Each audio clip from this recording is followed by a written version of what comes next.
Olá! Hoje a gente vai mergulhar numa das histórias mais poderosas e fascinantes das Américas, a de Nossa Senhora de Guadalupe. Uma imagem que, olha, é muito mais que um símbolo religioso. É a alma de uma nação inteira, uma nação que hoje não tem mais fronteiras. E a nossa jornada começa com uma pergunta que parece até um enigma, um quebra-cabeça. O que a maior figura da fé mexicana estaria fazendo bem no coração de Paris, um dos lugares mais icônicos da França? Essa é a chave para a gente entender um fenômeno que vai muito além da religião. E a resposta é surpreendente. Dentro da famosa Catedral de Notre-Dame tem um espacinho sagrado, uma capela toda dedicada a ela. É como se fosse um pedaço do México pulsando no centro de Paris. A grande pergunta é, como ela foi para lá e por quê? Para a gente desvendar esse mistério, a gente precisa voltar no tempo, quase 500 anos. Essa frase, dita por migrantes, captura perfeitamente a essência de tudo isso. Para os seus devotos, ela não é uma imagem parada, presa num lugar só. Não, ela é uma mãe que viaja, que atravessa qualquer barreira, sem precisar de passaporte para estar onde os seus filhos estão. E para entender de onde vem todo esse poder, a gente precisa voltar para esse momento de colisão violenta entre dois mundos. Uma época que foi uma verdadeira guerra de imagens. É impressionante a velocidade com que tudo aconteceu. Pensa só, em pouco mais de 10 anos, um império inteiro ruiu e um novo universo de fé precisou nascer das cinzas. Em 1521, o Império Azteca cai. Apenas 10 anos depois, em 1531, acontece a aparição que iria mudar tudo. É que a conquista não foi só militar, sabe? Foi talvez, acima de tudo, uma conquista espiritual.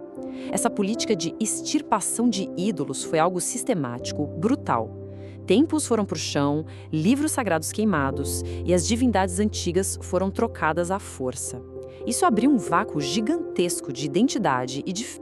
O choque de culturas era absurdo. De um lado você tinha o sagrado dos indígenas, uma coisa mais oculta, restrita, que ficava lá longe dentro dos templos. Do outro, o catolicismo que veio da Espanha, cheio de imagens públicas, acessíveis, quase como se fossem da família. Eram duas maneiras completamente diferentes de enxergar e se relacionar com o divino. E foi bem aí, nesse cenário de trauma, de transformação profunda, que surgiu a imagem que mudou o jogo. Um evento que, até hoje, inspira uma fé gigantesca e também gera muita controvérsia. A história central, o coração da fé em Guadalupe é essa. Um encontro simples, humilde e transformador. A Virgem Maria, com traços mestiços, aparece para um indígena, Juan Diego, lá no Monte Tepeyac, que já era um lugar sagrado. E como prova desse encontro, a imagem dela fica estampada, milagrosamente, no manto simples que ele usava, a tilma. Só que olha que curioso, a controvérsia já nasceu junto com a devoção. Essa citação aí vem de um sermão de 1556. Foi um frade franciscano que questionou a origem divina da imagem, dizendo que ela tinha sido pintada por um artista indígena. Isso mostra que esse debate, se é milagre ou se é obra de arte, não é de agora. Ele faz parte da própria história dela. E o mais impressionante é que a ciência moderna, em vez de resolver a questão, parece que adicionou ainda mais camadas de mistério. Vários estudos apontam para características difíceis de explicar nos olhos da imagem, na forma como as estrelas estão dispostas no manto e, talvez o mais incrível de tudo, na própria conservação de um tecido super frágil por quase 5 séculos. Mas, independentemente da origem, uma coisa é certa. O impacto social e cultural da imagem foi gigantesco. E foi imediato. Ela se tornou, de fato, a mãe de uma nova nação. E aqui está o pulo do gato, o segredo do poder dela. Ela não era uma virgem europeia de pele clara.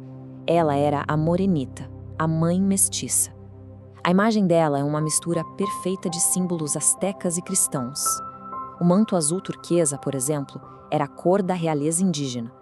Para o povo nativo, ela não era a deusa dos conquistadores. Era a mãe deles, vindo ao encontro deles. Pois é, e essa frase resume tudo, né? Guadalupe foi muito além da religião.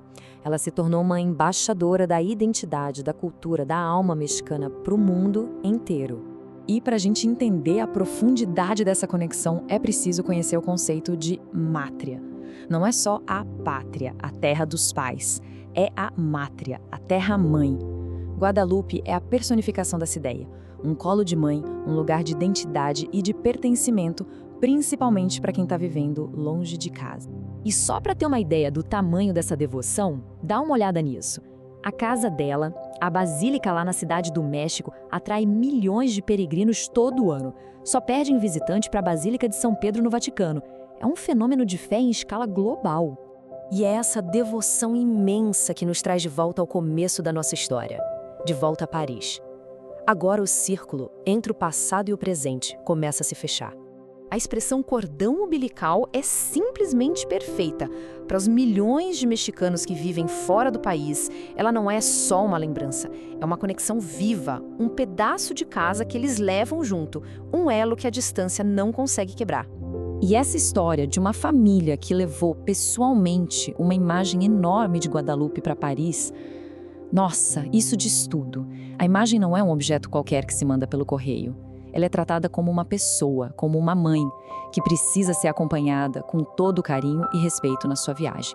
No fim das contas, hoje, para milhões de pessoas no mundo, Guadalupe é tudo isso.